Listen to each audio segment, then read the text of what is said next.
Today on Kind of But Not Really Solved Mysteries. Just kidding. Join me while I redraw art from kindergarten. Welcome back, beautiful people. I'm April Oakyeard and I'm doing a redraw of a saber-toothed tiger that I drew when I was in kindergarten. This is part tutorial, part vibing to some chill music. Be sure to stay to the end of the video for bloopers after. As you can see, this will be a two-parter. I'm drawing the saber-toothed tiger today and the kittens another day.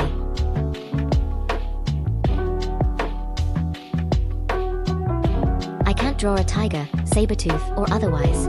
So, I've got to trace the body using this 3D cat I downloaded in Clip Studio Paint. Just give me a minute to get this raggedy old cat in order.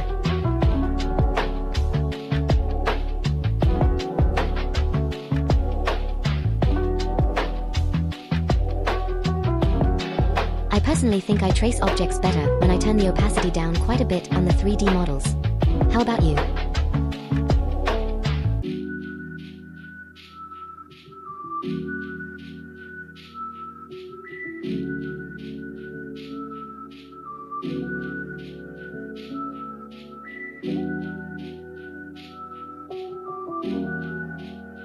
I realize this will look more like a house cat than a tiger, but I'm cool with it if you are as well.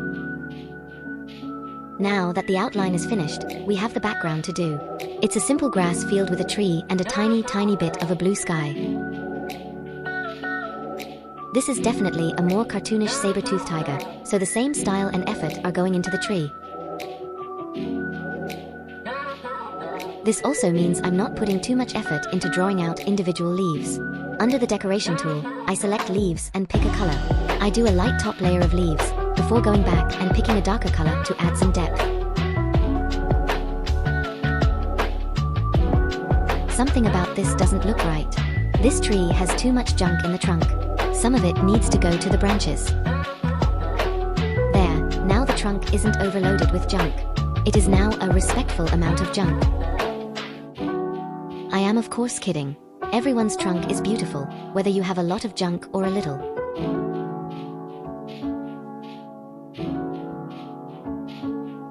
After some line cleanup, I realized that I wanted to put a little more detail into the leaves. I'd explain more about what I'm doing here if my recording picked up the drop-down menus. Just know I'm copying layers, darkening them, and moving them to give the impression of shadows.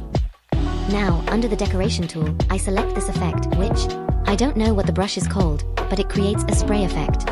I'm using a lighter color to add a little extra dimension. When that is done, I use the auto select tool to select just the tree trunk and branches to put detail into them. Next, we go under the decoration tool again and select the crack tool to create the impression of tree bark. If I made you laugh when I said crack just now, why not hit the like button?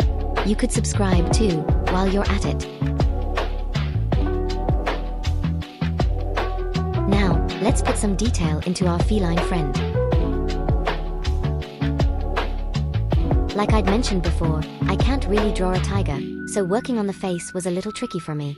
There was a lot of rotating and resizing going on.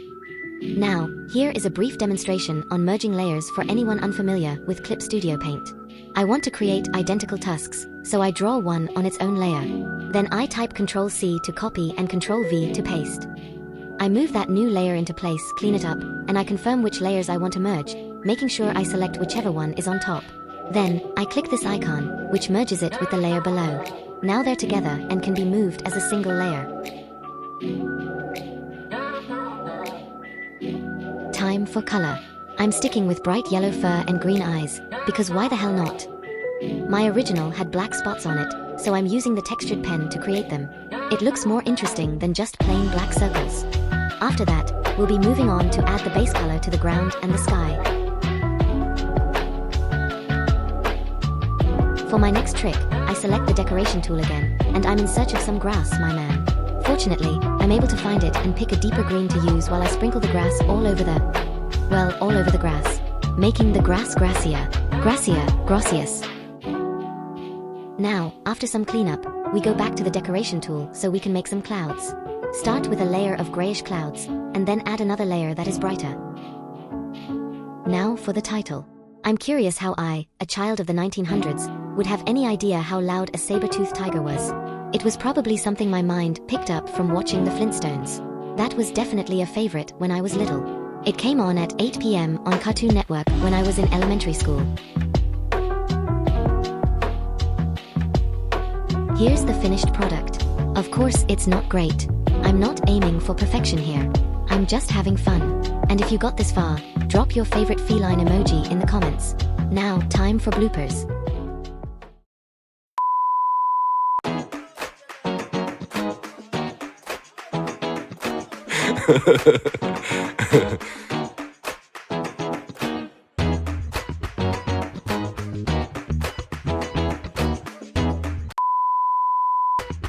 Thank you again for joining me.